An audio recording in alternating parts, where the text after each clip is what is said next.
Here's the DJI Smart Farm app, and I'm going to do a quick overview of the features in it and which features I use. So you'll need to log into your DJI account on the app. Once you do so, this is the home page. The main tabs that I use are the data on the bottom, and that gives you previous places you've treated. It even gives you the routes. It's kind of interesting to see. So for example, we'll go into this day and it gives me the routes the places that I went and treated and the exact flight paths that I've taken, which is quite useful. And then, so that's the data page and what's in there.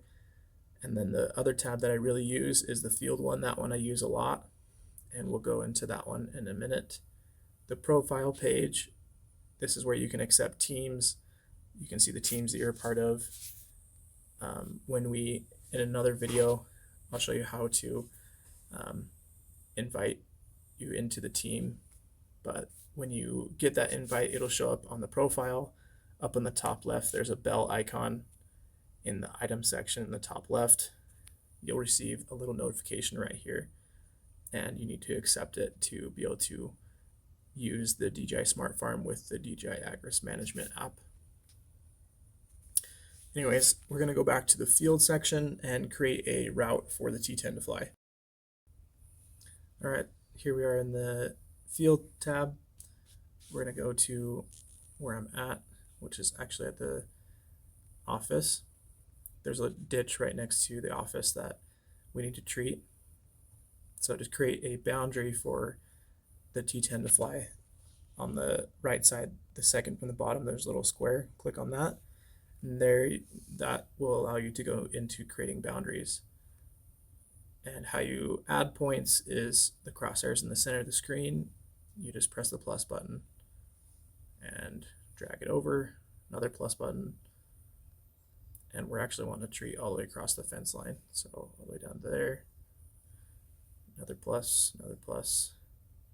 Okay, now I want to connect it to the first dot. So on the bottom right, there's an enclose button. Press that, and there we are. So that's all created the way that I want. If you wanted to, you can also add obstacles.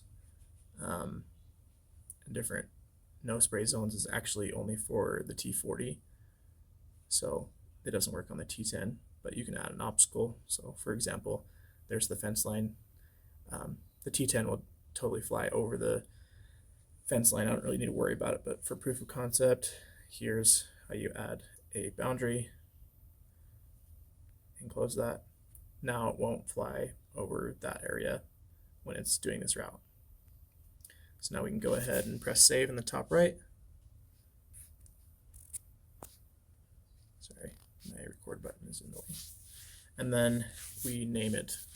So I'm going to name it test field. Press OK. And it's loading. Cool. So we can view the field. It's 0.24 acres. This is also a nice feature for before the day. You can, or at the end of the day, or really any time, you can find out how many acres that you're going to treat and bring enough pesticide for that area that you need to treat.